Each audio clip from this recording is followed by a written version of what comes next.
Assalamualaikum warahmatullahi wabarakatuh.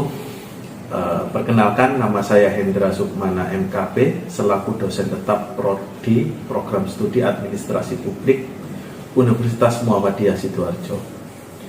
Di program studi ini saya mengampu beberapa mata kuliah, di antaranya Sistem Administrasi Negara, Seminar Isu-isu Pelayanan Publik, Kebijakan Penduduk, dan Keuangan Negara. Dan pada kesempatan kali ini saya akan menjelaskan salah satu mata kuliah yang saya ajak, yakni mata kuliah Sistem Administrasi Negara. Mata kuliah ini terdiri dari 3 SKS, yakni terbagi menjadi 2 SKS teori dan 1 SKS praktikum di laboratorium. Mata kuliah ini berisi tentang kajian konsep dasar Sistem Administrasi Negara, ruang lingkup Sistem Administrasi Negara Kesatuan Republik Indonesia atau SANKRI, dan berbagai unsur dimensi nilai dalam SANKRI, bentuk dan sistem pemerintahan negara, birokrasi dan manajemen pemerintahan, sistem akuntabilitas kinerja, serta sistem pengadaan barang dan jasa. Mata kuliah Sistem Administrasi Negara di Prodi Administrasi Publik Umsida memiliki kode ADP 23212. Rumpun mata kuliah itu Sistem Administrasi Negara. Capaian pembelajaran lulusan ada 3 yang dibebankan pada mata kuliah ini. Yang pertama, melaksanakan tupoksi secara efektif dan efisien menggunakan informasi dan kemampuan analisis yang dimilikinya secara uswah, integritas, dan amanah. Capaian pembelajaran lulusan yang kedua, mampu menjelaskan konsep teoritis dasar ilmu administrasi publik. Dan capaian pembelajaran lulusan yang ketiga, mampu mengaplikasikan konsep teoritis dasar administrasi negara atau publik untuk memformulasikan alternatif pemecahan masalah dengan perspektif dan metodologi administrasi negara atau publik. Pelajaran mata kuliah Sistem Administrasi Negara ada 4 capaian. Capaian pembelajaran mata kuliah kode 0210 mampu mengaplikasikan prinsip kepemimpinan, kerja tim, pemecahan masalah, dan berpikir kritis dalam bidang administrasi publik untuk menganalisis kebijakan publik. CPMK kode 0304 atau CPMK yang kedua mampu mendeskripsikan kembali konsep dan teori terkait peran dan sistem administrasi negara. CPMK atau capaian pembelajaran mata kuliah yang nomor 3 kode 0305 mampu menjelaskan konsep sistem pengawasan dan akuntabilitas kinerja. Capaian pembelajaran mata kuliah yang keempat kode 0404 mampu mengaplikasikan konsep teknik dan etika dalam pengambilan keputusan dalam mengelola urusan publik. Di mata kuliah ini juga di breakdown menjadi sub CPMK. Sub CPMK 1 mampu mendeskripsikan sistem dalam administrasi negara. Sub CPMK 2 mampu mendeskripsikan peran administrasi negara.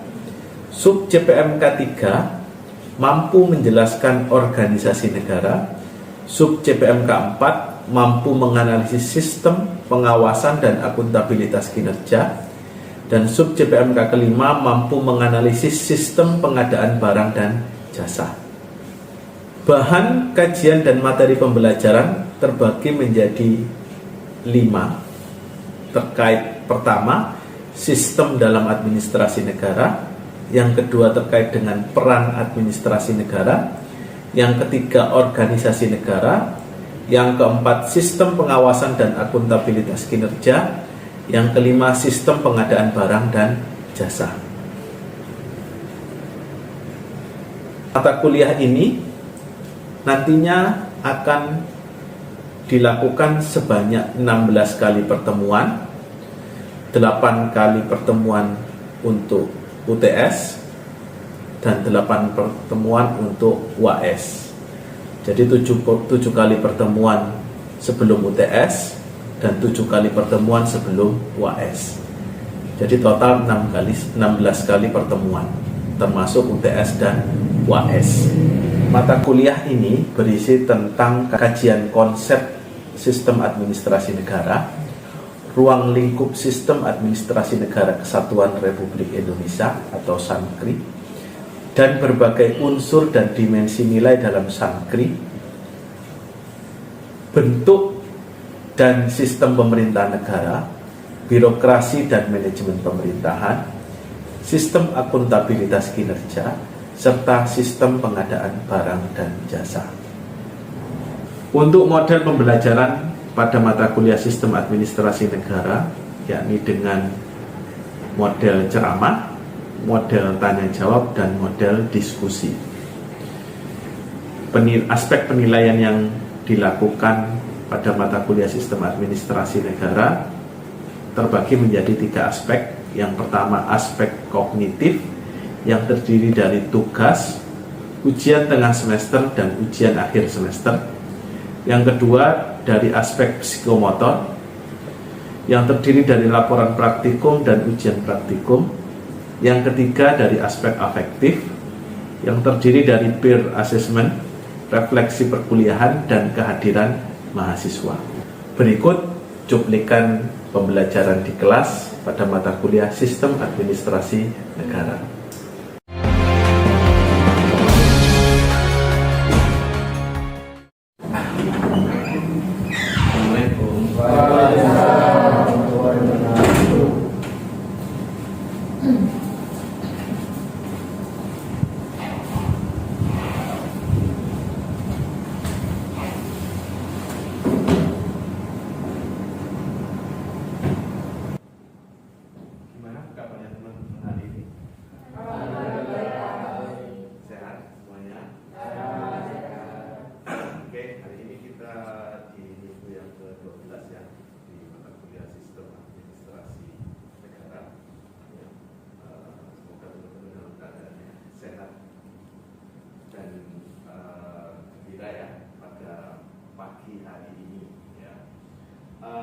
Sebelum kita mulai mata kuliah sistem administrasi negara hari ini, kita berdoa terlebih dahulu, ya, menurut keyakinannya teman-teman masing-masing. Kita berdoa dimulai.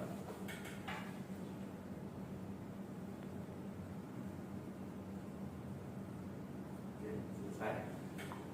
Ya. Ada yang punya problem hari ini? Ada ya? Sebelum kita mulai materi, saya presentasi terlebih dahulu ya untuk kelas di sistem administrasi negara ini. Pertama, Mei Diana Iskandar, Dwi Novitasari, Syalisa Jiwarta, Adam Rumaina, Roni Darwinto, Akil, Vicky, Ananda. Oke, itu semua ya pada hari ini. Oke, hari ini kita ketemu lagi ya di pertemuan ke-12 ya di mata kuliah sistem administrasi negara. Yang akan kita bahas hari ini adalah terkait dengan sistem pengadaan barang dan jasa. Ya. Jadi yang melatar belakangi sistem pengadaan barang dan jasa di Indonesia itu ada yang namanya kita kenal istilahnya lelang. Ya. Lelang itu dilakukan secara terbuka. Ya. Lelang itu sebenarnya ada barang dan jasa. Ya. Barang itu berarti gedung, ya, mobil, terus jalan itu barang. Ya. Jasa, ya, jasa penelitian, ya, jasa pemateri, narasumber itu namanya jasa. Ya. Salah satu contohnya seperti itu. Ada barang dan jasa. Ya. Jadi sistem pengadaan barang dan jasa itu adalah bagian integral dari proses pengelolaan sumber daya yang efektif dan efisien dalam sebuah organisasi. Ya. Sebenarnya tidak hanya sektor publik saja, sektor privat juga melakukan yang namanya sistem pengadaan barang dan jasa. Sistem ini bertujuan untuk memastikan bahwasanya organisasi, dalam hal ini organisasi publik, mendapatkan barang dan jasa yang diperlukan dengan kualitas yang terbaik, harga yang wajar sesuai dengan standarisasinya, dan waktu pengiriman yang tepat. Ada 3 kata kunci utama: kualitas yang baik, karena pemerintah ingin kualitas terbaik dalam pengadaan barang dan jasa. Yang kedua terkait dengan harga yang wajar. Ya. Murah belum tentu berkualitas, mahal juga belum tentu berkualitas. Yang terpenting rate-nya itu sesuai dengan standar. Pemerintah sudah menerapkan namanya standar nasional Indonesia atau SM. Ya, jadi harga yang wajar berarti disesuaikan dengan kualitas dan standarisasi yang telah ditetapkan. Dan waktu pengiriman yang tepat. Ya, semisal barang ini harus dikirim dari Sumatera ke Jawa, itu membutuhkan waktu berapa tahunnya? Ya. Kalau Sumatera ke Jawa membutuhkan waktu 3 bulan, itu terlalu lama. Ya, berarti harus ada waktu yang diperjelas. Jadi selain kita melihat kualitas nanti dalam sistem pengadaan barang dan jasa, kita juga nanti melihat harga, ya, harga yang bersaing. Ya. Kualitas barangnya, misal mobil spesifikasi Toyota, ya, Toyota Kijang Innova Venturer, dengan harga di masing-masing tempat pasti harganya berbeda. Di Sidoarjo harga sekian, di Surabaya harga sekian, di Jakarta harga sekian. Tapi nyampe di lokasi kita terima itu harga berapa, itu masing-masing nanti bersaing. Misal menang lelang ini ya, berarti spesifikasinya sesuai. Misal pengadaan barang dan jasanya pembangunan gedung mall pelayanan publik, yang digunakan adalah semen produksi BUMN. Ya berarti semen produksi BUMN ada semen GC, ada semen Indonesia, ada semen Padang, gitu, seperti itu. Ya, berarti spesifikasi semen dia harus pakai semen ini.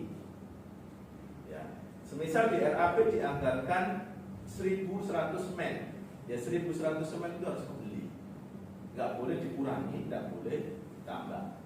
Ya, karena kalau ditambah itu mengurangi biaya yang lain. Ya, kalau semennya butuh 1.100 sak, ya semen keluaran BUMN yang berarti harus 1.100 sak, itu berarti semen keluaran BUMN yang harus dibawa dan digunakan untuk membangun gedung mall pelayanan publik.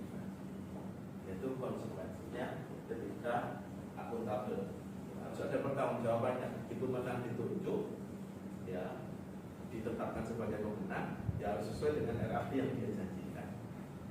Ya. Jangan biasanya RAP-nya semen Gresik nanti diberikan semen yang lain, perusahaan swasta. Berarti itu melanggar yang namanya proses akuntabilitas. Simpel itu sebenarnya. Ya, tapi di yang namanya pengadaan barang dan jasa tidak semuanya sempurna ya. Ya. Jadi tidak semuanya sempurna. Adanya gangguan hacker, ya, karena sistem website, ya, ya apalagi namanya Indonesia, pasti ada namanya gangguan hacker. Ya. Sistem yang berbasis pada internet ini harusnya dilengkapi dengan keamanan ekstra demi mencegah adanya hacker. Kita seringkali sistem website itu diganggu sama dan adanya kesalahan penggunaan dalam penggunaan aplikasi sehingga sistem tidak dapat berfungsi secara efektif. Karena biasanya pengusaha yang tua-tua juga tidak melek website, ya. Sehingga mereka mau nggak mau harus mengikutkan apa semuanya yang dibutuhkan dalam sistem pengadaan barang dan jasa, dan itu banyak jumlahnya. Mau nggak mau diikut satu persatu. Ketika dia usianya tua atau maaf dia belum familiar dengan yang namanya teknologi, pasti menganggap ini kekhususan dan ada kesalahan teknis. Ya. Yang selanjutnya terkait dengan kualitas jaringan. Ini sangat berpengaruh kalau kualitas jaringan ini. Ya. Kualitas jaringan ini terkait dengan di mana lokasi penyedia. Ya. sewaktu-waktu penyedia, sewaktu-waktu pemerintah melakukan pembukaan tender ya, atau pembukaan lelang atau pembukaan barang dan jasa, itu dilakukan dari tanggal 26 September sudah sampai 27 September. Nah, penyedianya ini dari berbagai kota, dan di waktu itu internetnya down, mau nggak mau, ya bisa jadi dia kurang berkas, yang harusnya berkasnya lengkap jadi kurang, atau tidak bisa akses. Oke, ada pertanyaan sampai di sini? Ya, saya Pak. Oke, sama-sama. Mengapa sih Pak sistem berbasis internet di Indonesia ini rentan terhadap serangan hacker, dan apa sih dampak yang dapat ditimbulkan oleh serangan hacker ini? Bagaimana cara melakukan pemulihan data setelah terjadi serangan hacker? Oke, saya akan jawab pertanyaannya Salisa ya, terkait dengan kenapa kok di Indonesia ada gangguan namanya hacker ya. Tidak hanya menyerang di sektor swasta, tapi juga menyerang di sektor publik. Dalam hal ini terkait dengan kementerian, ya pemerintah provinsi dan pemerintah daerah kabupaten atau kota. Memang yang namanya gangguan hacker ini tidak bisa dihindari ya di era yang sebesar saat ini ya, di era digitalisasi yang sangat luas sekali. Ya, pasti ada yang namanya gangguan hacker ini tadi. Jadi beberapa institusi di luar negeri, bahkan di Amerika itu bahkan websitenya sempat lumpuh atau down. Ya, bahkan WhatsApp, sebesar WhatsApp, ya itu sempat lumpuh down gara-gara di hack sama hacker-hacker atau memang orang yang usil ya terkait dengan sistem yang dikembangkan oleh pemerintah maupun dikembangkan oleh swasta. Dan tak luput juga menyasar ya yang namanya sistem hacker. Ya, hacker ini kan ada perkumpulannya, ada yang tidak pro dengan pemerintah, ada yang kontra dengan pemerintah, ya, dan kontra dengan sebuah perusahaan. Mereka akan menyerang. Ya, mau tidak mau yang kena serang siapa? Ya institusi pemerintah tadi. Ya, kenapa kok bisa kena? Ya, memang sistem keamanannya belum terpenuhi, atau sistem keamanannya itu belum dalam kondisi yang baik. Ya.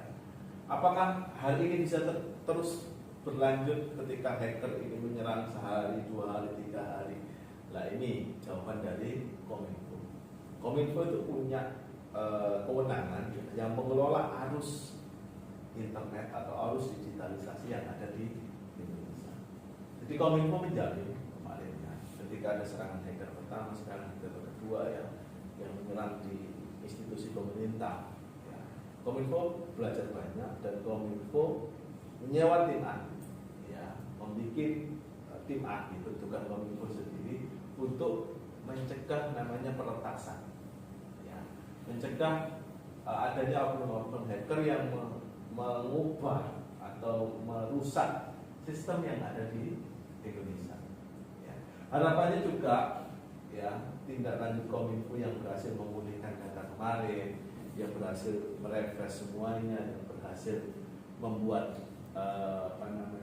sistem ini kembali normal, ya, ya mau tidak mau kita hari ini itu sangat sangat bergantung dengan kinerja yang namanya Kominfo ini tadi. Kominfo punya tim ahli, ya, mereka diundang dari berbagai negara dan orang-orang terbaik yang ada di Indonesia, ya, dan Kominfo melakukan gerak cepat. Ketika ada peretasan, itu waktunya bukan lagi hari, tapi jam. Dan harapannya nanti ketika ada peretasan, waktunya bukan lagi jam, tapi menit. Ya. Diharapkan di sesi paling akhirnya, ya, itu bukan lagi menit, tapi detik. Ketika ada peretasan, sistem itu akan memunculkan pemulihannya sendiri, sehingga detik. Sama dengan ketika teman-teman di WA diretas dan bisa WA down, ya, itu sistemnya nggak sampai sehari, itu hanya beberapa jam. Ya, seperti itu ketika tim ahlinya WhatsApp, ya, itu meramu ketika ada di retas oleh hacker. Nah, Kominfo juga punya tim yang demikian. Ya. Nah, Kominfo itu kan baru bekerja baru mendapatkan serangan hacker yang bertubi-tubi ya 2 tahun terakhir ini. Sebelumnya memang belum ada serangan hacker yang bertubi-tubi yang meretas sistem yang ada di Indonesia. Ya, kita sempat kena retas di PSI. Ya, mungkin nanti kertas di sistem yang lain. Tapi dengan pelajaran, dengan pengalaman yang luar biasa dari Kominfo, harapannya pemulihannya itu lebih cepat. Ya, bukan lagi jam, menit, tapi detik. Ketika pemulihannya sudah detik, ya mau nggak mau, ya itu juga sistem terbagus. Apakah tidak bisa sistem kita tidak dibobol sama sekali? Ya bisanya mungkin bisa, tapi tidak ada yang menjamin. Ya, namanya sistem pasti ada cara membobolnya. Jadi nggak mungkin satupun sistem yang ada di dunia ini tidak bisa dibobol sama sekali. Pasti bisa dibobol. Tapi pemulihannya yang paling penting. Pemulihannya dalam waktu kapan? Berapa lama? SOP-nya berapa? Ketika Kominfo menjanjikan SOP-nya adalah menit atau jam, ya itu cukup bagus. Tapi kalau bisa detik, ya, semisal ketika diganggu, diretas, ya itu dalam waktu 6 detik dipulihkan kembali. Ya, ibaratnya kalau teman-teman ketika mati lampu di rumahnya, matinya berapa jam ini? 1 jam, 2 jam, 3 jam, 4 jam. Ya. Apakah bisa dipadamkan dalam waktu menit? Apakah bisa dipadamkan dalam waktu detik? Itu sebenarnya adalah pemulihannya yang paling penting. Apakah kita menjamin PLN itu hidup, listriknya itu terus? Kan tidak. Ya, tidak akan bisa menjamin. Karena gangguan nggak mungkin ada tenggat waktunya. Atau gangguannya itu pasti tanggal sekian nggak mungkin. Ya, pasti ada bencananya dan lain sebagainya. Jadi kita nggak bisa memastikan. Ya, makanya yang diperlukan sekarang ini adalah SOP pemulihan. Ya. Ketika kementerian membuat SOP pemulihannya, ya dalam waktu yang sepersekian detik itu malah lebih bagus. Jadi itu yang bisa saya jawab dari pertanyaannya, saya bisa. Dan kementerian hari ini bertanggung jawab atas pemulihannya, bukan dalam waktu hari, tapi jam.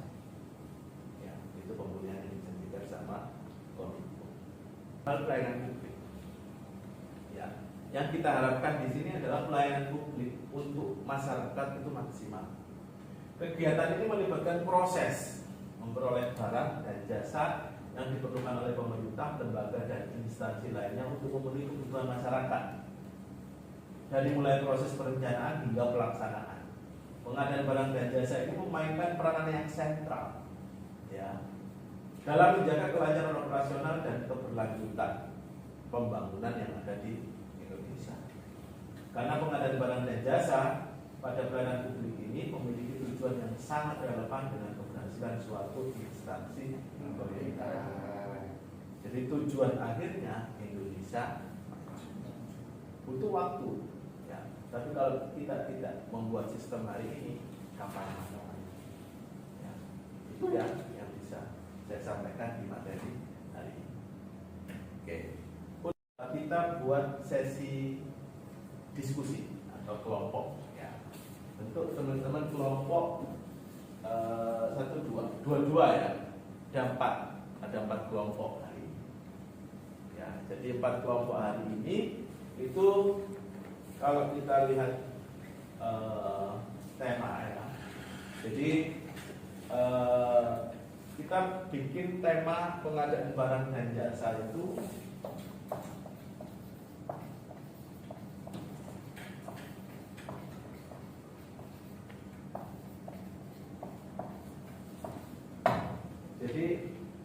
terkait dengan prinsipnya. 1 itu harga, karena selain pasti ngomong harga bersaing, ya. Kelompok 2 terkait dengan adil dan tidak diskriminatif.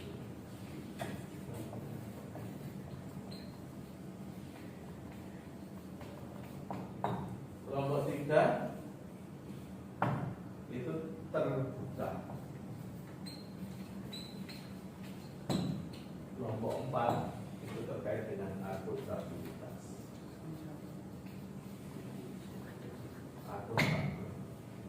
Ya, jadi empat ini, ya, prinsip pengadaan barang dan jasa ini ditinjau dari masing-masing kabupaten kota, ya. Nanti silakan didiskusikan, ya. Jadi dari harga bersaing, adil, tidak diskriminatif, terbuka dan akuntabel, ya. Coba dilihat dari empat ini, ya. Jadi masing-masing teman-teman melihat. Jadi ambil satu daerah yang prinsipnya paling bagus dan ambil satu daerah yang prinsipnya tidak bagus. Ya. Kenapa kok bagus? Kenapa kok tidak bagus? Harus disertai alasan. Kita diskusi hari ini, kita buat kelompok, ya. Jadi berkelompok nanti mempresentasikan masing-masing atas hasil diskusi kita pada hari ini. Itu saja. Silakan dibentuk kelompok.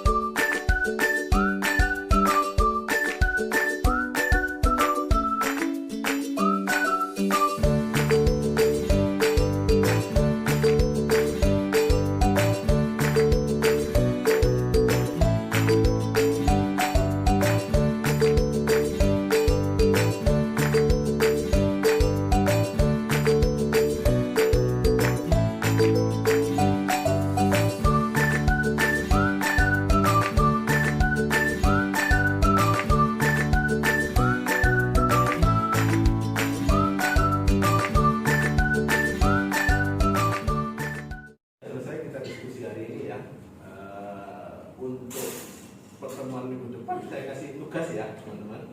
Ya Pak. Oke. Tugasnya terkait dengan paper hari ini ya, paper diskusi hari ini yang berisi paper tersebut latar belakang, terus pembahasan, terus kesimpulan, dan yang terakhir rekomendasi. Ya. Paper ini nanti diupload ya masing-masing mahasiswa itu di e-learning Umsida.